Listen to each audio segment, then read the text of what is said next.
प्रिय मित्रों, नमस्कार। मैं आपका भाई विशाल उपाध्याय, एग्जाम गैसर।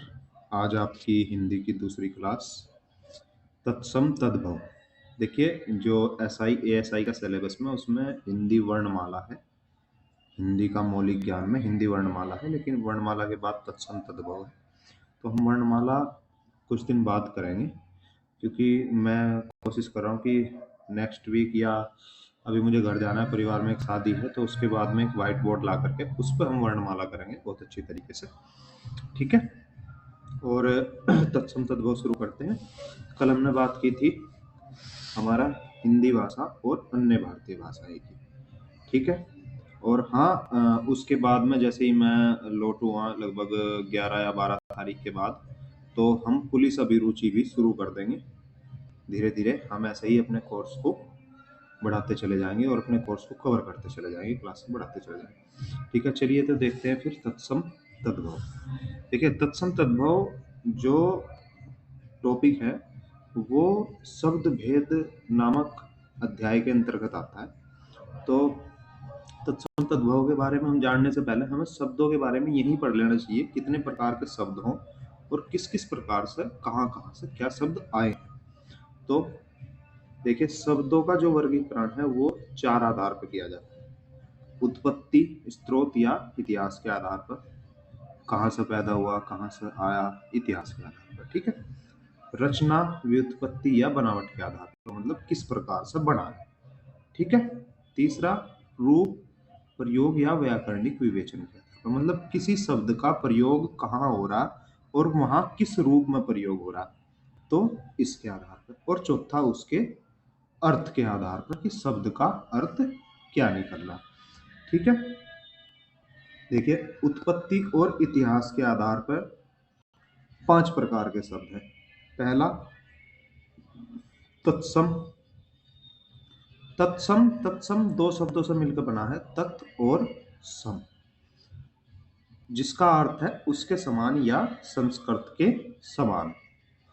अर्थात ऐसे शब्द जो संस्कृत से आए हों और ज्यों के त्यों जैसे संस्कृत में थे ऐसे ही हिंदी में प्रयोग होने लगे हों, उन शब्दों को हम तत्सम शब्द कहते हैं। जैसे अग्नि, वायु, माता, पिता, प्रकाश, सूर्य, और भी बहुत से शब्द हैं। तो अक्षेत्र, अक्षत्रिय, ये सब तत्सम शब्द हैं। ठीक है। तत्सम शब्द 2 प्रकार के होते हैं। कौन कौन से?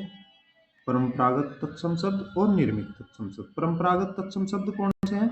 जो संस्कृत की व्याकरण में, संस्कृत के वाङ्मय में, मतलब बोलने में प्रयोग पहले से ही हो रहे थे, उसकी व्याकरण में थे, ये थे परंपरागत तत्सम शब्द। और निर्मित तत्सम शब्द जो हमने समय और परिस्थिति के हिसाब से हमारे कवि, जो हमारे पूर्वज रहे, छायावादी कवियों ने या उसके बाद के कवियों ने, विचारकों ने, इन्होंने गढ़ लिए, ये क्या है? निर्मित तत्सम शब्द है। निर्मित का अर्थ है निर्माण होना। तो देखिए, परंपरागत जो शब्द संस्कृत व्याकरण में उपलब्ध हैं उसे परंपरागत तत्सम शब्द कहते हैं। निर्मित तत्सम शब्द, निर्मित तत्सम शब्द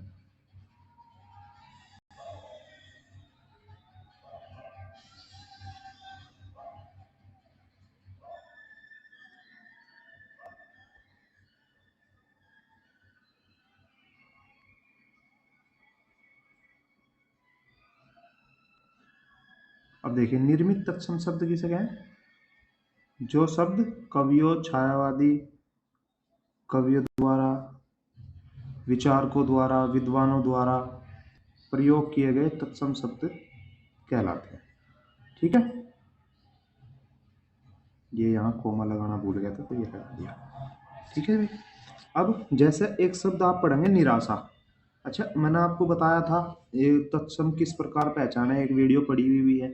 तो मैंने आपको बताया था जितने भी संयुक्त व्यंजन हैं और स, बड़ा स, षटकोण और है, ये वाले जो शब्द हैं, इनसे बने हुए लगभग लगभग शब्द, अंग, विसर्ग, संधि के सभी भेद, ये सब तत्सम है। ठीक है। तो यहाँ आप स का प्रयोग देखें, लेकिन इसका निर्माण तो हो गया तत्सम की तरह, लेकिन ये संस्कृत के आशा शब्द से बना, और हिंदी के निरुपसर्ग, ठीक है, हिंदी का जो निरुपसर्ग है उसे जोड़कर बनाया गया। तो अब इसमें क्या हुआ, निरुपसर्ग से ये बन तो गया, लेकिन ये उस तरीके से प्रयोग नहीं हुआ, ये हमेशा रहेगा तद्भवी। तो इस वजह से इसे हम तत्सम समझ बैठे हैं, कई बार भूलवश। ऐसा हमें बिल्कुल नहीं समझना। यहां यही बताया गया कि निराशा शब्द संस्कृत के आशा शब्द में हिंदी का निरुपसर्ग जोड़कर बनाया गया, जबकि यह क्या है, एक तद्भव शब्द है। और देखने में देखो, पहचान मैंने जो बताई थी स, तो देखने में क्या लग रहा था, ये तत्सम लग रहा था, लेकिन है क्या, तद्भव। ठीक है, तो इन शब्दों से हमें ऐसी ऐसी जगह ही जानकारी मिलेगी। अब तद्भव शब्द, तद्भव शब्द, तद्भव किस चीज से मिलकर बना, तत् जमा भव, उससे होना या संस्कृत के शब्दों से परिवर्तित होकर बने शब्द। ठीक है, तद्भव, तत्भव, तत्भव का अर्थ क्या है, उससे होना या उससे उपजा हुआ। ठीक है, इसका मतलब क्या है, संस्कृत के शब्दों से परिवर्तित होकर बने शब्द तद्भव शब्द कहलाते हैं। संस्कृत के जो शब्द प्राकृत, अपभ्रंश या पुरानी हिंदी आदि से गुजरने के बाद बदले हुए रूप में प्रयोग हो, तद्भव शब्द कहलाते हैं। जैसे उज्ज्वल को उजला कहते हैं, संध्या को सांझ कहते हैं, कपूर, हस्त को हम हाथ कहने लगे, ठीक है, अंगूरी को उंगली कहने लगे। ये शब्द क्या है, ये तद्भव शब्द है। ठीक है, डॉक्टर उदय नारायण तिवारी ने तद्भव शब्दों को ही हिंदी की मेरुदंड कहा, क्योंकि अधिकतर जो शब्द हम बोलते हैं वो सब तद्भव शब्द ही है, अधिकतर। ठीक, अधिकतर भी तद्भव ही है, नहीं तो तत्सम क्या है, प्राय। ठीक है, तो तद्भव शब्द को इसीलिए डॉक्टर उदय नारायण तिवारी ने हिंदी का मेरुदंड कहा। अब देखो, देशज शब्द आता है इसमें। देशज क्या है, जो देशी शब्द अर्थात इसी देश में जन्मा, परिस्थितियों के अनुसार प्रकट हो गए। जैसे थैला, गड़बड़, लोटा, टांग, पगड़ी, पेट, ये सब देशी शब्द है, जिन्हें हर जगह अलग अलग प्रकार से अलग अलग तरीके से बोले जाते हैं। हर क्षेत्र की, कल मैंने आपको बताया था हिंदी भाषाओं में कि जो बोलियां हो, बोलियों के हिसाब से इन शब्दों का रूपांतरण भी बदल जाता है। ठीक है, कहीं कुछ कहा जा, कहीं कुछ कहा जा, कहीं गड़बड़ को घोटाला कहते हैं, कहीं कांड कहते हैं। ठीक है, बस। विदेशज, विदेशी या आगत शब्द। ठीक है, विदेशों से आए हुए शब्द, जैसे अंग्रेजी भाषा के शब्द, अंग्रेज चले गए लेकिन अंग्रेजी छोड़ गए। आज भी हम हॉस्पिटल को आज तक अस्पताल कह रहे। ठीक है, हम जैसे रेल की पटड़ी को आज तक उस रेल की पटड़ी हो, लेकिन हम जो रेलगाड़ी है उसे भी रेल ही बोल रहे हैं। ठीक है, आदेश को ऑर्डर बोल रहे हैं, आज्ञा को ऑर्डर बोल रहा है। तो ये शब्द हमारी जबान पर रुटे हुए हैं। कंफ्यूजन, इस तरीके के जो शब्द है, और इसी से समझ में भी आवे। अगर शुद्ध हिंदी में आपको भी पढ़ाने लगो तो शायद आपकी भी समझ में नहीं आने के। बहुत सारे बच्चे जो सीबीएसई बोर्ड के होंगे, तैयारी कर रहे होंगे, उनकी समझ में कुछ भी नहीं आने का। ठीक है, तो विदेशों से आए हुए शब्द वो विदेशी शब्द कहलाते हैं। उसमें चाहे किसी भी भाषा के शब्द हो, चाहे फारसी के हों, चाहे अंग्रेजी के हों, चाहे ग्रीक के हों, लैटिन के हों, सब विदेशी शब्द है। संकर शब्द, दो भिन्न भिन्न स्रोतों से, मतलब दो भिन्न भिन्न भाषाओं से आए हुए शब्द, एक किसी भाषा का, एक किसी भाषा का, कहीं कहीं कहीं गिरोड़ा, बाड़मती न कुणबा जोड़ा। ठीक है, तो छाया और दार, ये एक लोकोक्ति है जो मैंने बोल दी। छायादार यानी संस्कृत, छाया संस्कृत का शब्द है और दार फारसी का शब्द है। तो क्या बन गया, छायादार। और अब ये क्या आएगा, बन गया हिंदी का शब्द। ठीक है, अब कोई ना संस्कृत का रहा ना फारसी का रहा, ये हिंदी का बन गया। जैसे रेल अंग्रेजी का था, गाड़ी हिंदी की थी, तो रेलगाड़ी होगी, ये भी हमने अपना बना लिया हिंदी का। ठीक है, रचना और बनावट के आधार पर तीन प्रकार से हम शब्दों की रचना कर सकें, रूढ़, यौगिक और योग रूढ़। इन्हें हम आगे पढ़ेंगे। रूढ़ शब्द किन्हें कहा है, जिनके खंड नहीं हो सकते, जो अपने मूल रूप में जैसे पैदा हुए थे ऐसे ही प्रयोग हो। यौगिक, दो शब्दों को मिलाकर नए शब्द बनाना। ठीक है, ये संकर शब्द भी एक योगी की समझ लो, यहीं से समझ लो आप थोड़ा सा। आगे तो पढ़ाऊंगा ही फिर मैं इसे, चैप्टर जो 22 का इसका। और योग रूढ़, योग रूढ़ क्या है, जो रहेंगे तो यौगिक, लेकिन खंड उनके नहीं हो सकते। ठीक है, रूढ़ की तरह वो व्यवहार मानते हैं, तो टूटते ही उनके अलग अलग अर्थ हो जाए। तो योग रूढ़ शब्द रू पर प्रयोग के आधार पर दो प्रकार के होंगे। विकारी शब्द लिंग वचन कारक के आधार पर जिसमें बदलाव हो जाए, ठीक है, वो संज्ञा सर्वनाम क्रिया विशेषण जो भी होंगे सब विकारी शब्द कहलाएंगे। ठीक है, संज्ञा सर्वनाम क्रिया विशेषण जो है सब विकारी शब्द है। अव्यय अविकारी शब्द है, वो मैं आपको बता चुका हूँ पहले भी। अव्यय जो है वो अविकारी शब्द। इन सबको हम आगे पढ़ेंगे तो थोड़ा थोड़ा ही देखेंगे। यहाँ अविकारी शब्द जिसमें किसी भी लिंग वचन या कारक के प्रभाव ना पड़ता हो और वो बिल्कुल भी चेंज ना हो। ठीक है, जैसे अव्यय, एडजेक्टिव, एडवर्ब, प्रीपोजिशन, कंजक्शन। ठीक है, हिंदी में इसे समुच्चय, इसे क्या नाम संयुक्त, तो वो ध्यान रखें। ठीक है, आज और अब, क्यों, कैसे। अर्थ के आधार पर एकार्थी जिसका एक अर्थ होगा, अनेकार्थी जिसके एक से अधिक अर्थ होंगे। ठीक है, जैसे हार है, गले की माला और पराजय। अर्थ, अर्थ का अर्थ, अर्थ का अर्थ, प्रयोजन और धन। ठीक है, एकार्थी जैसे राम, राम का अर्थ राम ही होगा, पटना का पटना ही होगा, राधा का राधा ही होगा, मार्च का मार्च ही होगा, एक ही जगह पर ही होगा। सारी संज्ञाएं जो है वो एकार्थी शब्द है। ठीक है, अब समानार्थी या पर्यायवाची शब्द, सबको पता, जो शब्द समान अर्थ देंगे, एक की जगह दूसरा प्रयोग हो सके, वो समानार्थी या पर्यायवाची शब्द। विपरीतार्थी या विलोम शब्द जो विपरीत अर्थ देंगे। ठीक है, जैसे जय, पराजय, लाभ, हानि, सुख, दुख, एक दूसरे के विपरीत पता चल रहा है। ठीक है, अंधेरा, उजाला, तो ये विलोम शब्द है। ये सब हम आगे देख रहे हैं। ठीक है, अविकारी शब्द मैंने आपको बताया, अव्यय जिनमें किसी भी चीज का प्रभाव ना पड़ता। जैसे अगर मैं कह दूं राम आज वहां गया, ठीक है, और अब इसका लिंग बदल के इसे स्त्रीलिंग कर दें, हम कह दें कि सुनीता वहां आज गई, तो आज पर कोई प्रभाव नहीं पड़ा, इसलिए ये अविकारी शब्द है। ठीक है, जबकि विकारी शब्द में देखो, लड़का दौड़ रहा है, अब मैंने इसका वचन बदल दिया, लड़के दौड़ रहे हैं, तो लड़के में भी परिवर्तन हो गया और दौड़ रहे हैं में भी, क्रिया में भी परिवर्तन हो गया, तो ये सब विकारी शब्द है। ठीक है, इसीलिए ये विकारी है।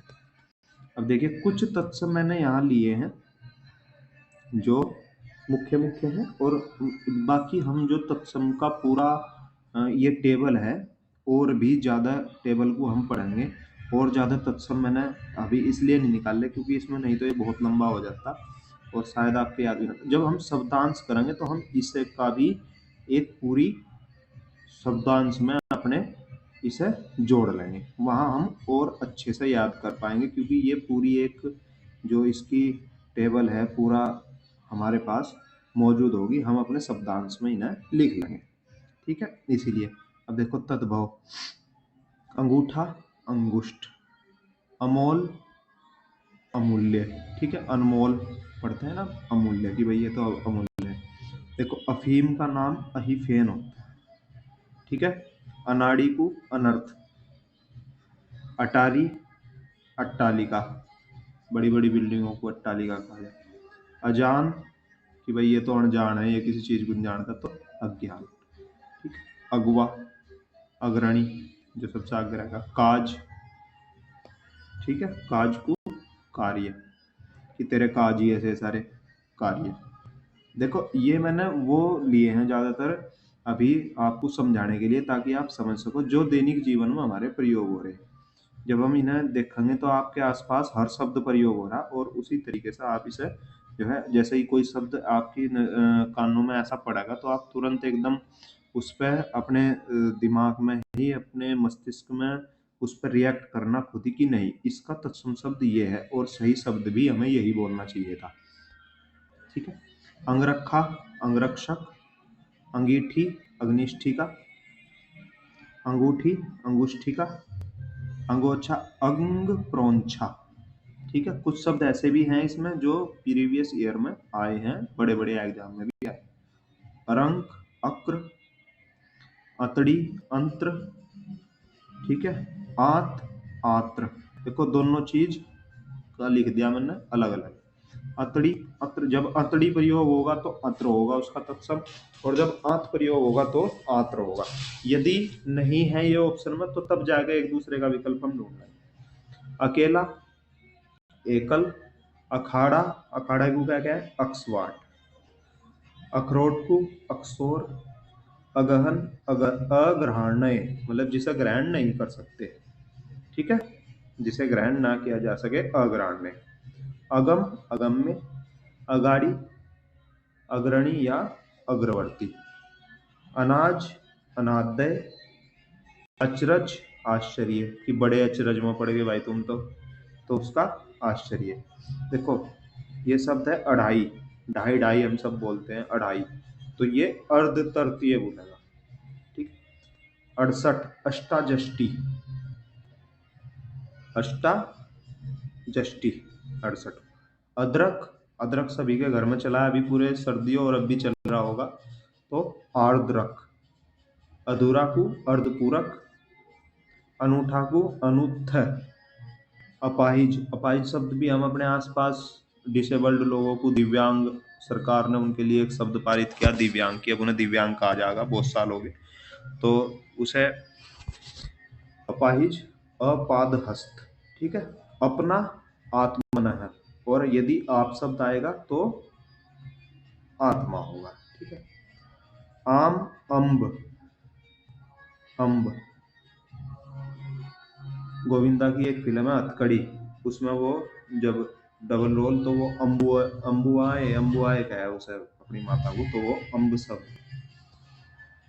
अमी, अमीय, अमृत, इसका मतलब अम्ब से, यानी इसका ये महाराष्ट्र या मराठी का शब्द होगा, और संस्कृत में प्रयोग हो रहा तो ये अब यहाँ संस्कृत में, ठीक है, महाराष्ट्र की तरफ बोलते होंगे इसे जरूर, जब उस फिल्म में दिखाया गया। तो अमचूर, आम्रचूर्ण, अलग, अलग्न, अहेर, आखेट, अहीर, आभीर, अर्पण, अर्पण, अक्षत, चावल, चावल को क्या बोलते हैं, अक्षत बोलते हैं। सभी लोगों ने जिनके घर में हवन होता होगा, या हवन में, या जैसे टिक्का लगाते हैं कि अक्षत लगा दो, तो आपने ध्यान दिया होगा कि पूजा पाठ में अक्षत ही कहा जाता है, चावल नहीं कहा जाता। आज, अद्वय, आंख, अक्सी, आंख, अंक, आंसू, अश्रु, अश्रु मत बहाओ। आंवला, आमलकह, जब दवाई लिखी जाती है किसी आयुर्वेदिक अस्पताल से तो उसमें बोलते हैं आमलकी चूर्ण या आमलकी रसायन, तो आंवला। आवन, पंचाशत, देखिए 50 को आवन बोला जाता है, क्योंकि आपने देखा होगा 51, 52, 53, 54, 55, तो सब आवन पंचाशत का हुआ है। आरसी, आदर्शिका, आवा, अपाक, कुम्हार का जो होता है वो, उसे आवा कहा जाएगा गाँव में, जिसमें वो हंडी पकाते हैं। आलिस, चतवारिस्त, देखो 40, 41, 42, 43, तो 40 का 2 तक है, ये 50, 50 का। इलायची को एला कहा जाता है, इमली को अमलिका, इकट्ठा करना, एकत्र करना या एकस्थ। 21 को एकविंशति, 81, एकाशीति, देखो यहाँ आ रहा सिति 80 का, और यहाँ आ रहा 30 का सती, ठीक है। ईक, इक्सु, ईर्षा या ईर्खा, ईर्ष्या, उपरोक्त लिखते हैं हम सभी, उपरोक्त सभी, तो उपयुक्त होगा, ठीक है। ये तो सबके ऑप्शन में ही आवे, सब एग्जाम दे रहे। उबटन, उद्रतन, ठीक है, उधरतन, ये शादी में जो लगता है उबटन। उलुक, उल्लू, उलुक, ये तो अभी भी यूपी पुलिस में आया था। उठान, उत्थान, ये आजकल तो भाई ये बहुत उठान पर चल रहा है लड़का, तो यानी उत्थान पर। उल्हाना, उपालम, उगना, उद्गत, मैंने आपको बताया ना सारे उदाहरण में ही मिलेंगे जो आपके आसपास हैं, जैसे पेड़, पेड़ उग गया, उगलना, उद्गलन, उजला, उज्ज्वल, ऊन, ऊर्ण, सभी ने ऊन के कपड़े पहने ठंड में भी, तो इसे क्या कहते हैं? ऊर्ण। ऊंट को उष्ट्र, बहुत इंपॉर्टेंट है, बहुत बार आता है। ऊसर, वंध्या, एका, एक्के, किन में तो बहुत एक्का भाई, एक्के, एकलौता, एकल पुत्र, ऐसा, ईदृश, ओखली, उलूखन, ओट या होठ को क्या कहा जाता है? ओष्ठ, ओष्ठ। ठीक, अब देखो एक और यो है, इसका अर्थ है अवर यानी नीचा, और इसका अर्थ और का अपर, ऊंचा, यानी ऊपर के लिए, और अवर कहते हैं नीचे के लिए, अवर अभियंता और अपर अभियंता। ठीक है, अवर अभियंता आई को कहते हैं और अपर अभियंता एससी को कहते हैं शायद। कंधा, स्कंद, ठीक है। के, कृत्य या कार्य, केला, कदली, किवाड़, किवाड़ गांवों में कहते हैं घर के जो दरवाजे होते हैं तो उसे क्या कहते हैं? कपाट। कर्तव्य, कर्तव्य कि बड़े कर्तव्य, कर्तव्य दिखा रहा भाई ये बच्चा, तो कर्तव्य। कपूत, पूत कपूत तो क्या धन संचय, तो कुपुत्र। कछुआ, कच्छप, कर, कपूर, कर्पूर, कबूतर, कपोत, करोड़, कोटी, कुदारी, कुदाल, कच्चा भोजन यानी कुपच। कहना यार आज तो कुपच सा हो रहा है, इसका मतलब कच्चा रह गया। कुत्ता, कुकुर। देखो कसेरा, कसेरा को क्या कहते हैं? कांस्यकार। सुनार को स्वर्णकार और कुम्हार को कुंभकार। ठीक है। कोयल को कोकिल, कोकिल। ठीक है। मैथिली कोकिल किसे कहा जा? विद्यापति ठाकुर को। और भारत की कोकिल, भारत की कोकिल ही तो शायद सरोजनी नायडू को भी कोकिल शब्द से नवाजा जा। कान और स्वर कोकिला किसे कहा जा? लता मंगेशकर को। देखो मैंने जीएस के क्वेश्चन भी बता दिए तुम्हें यहीं से ही।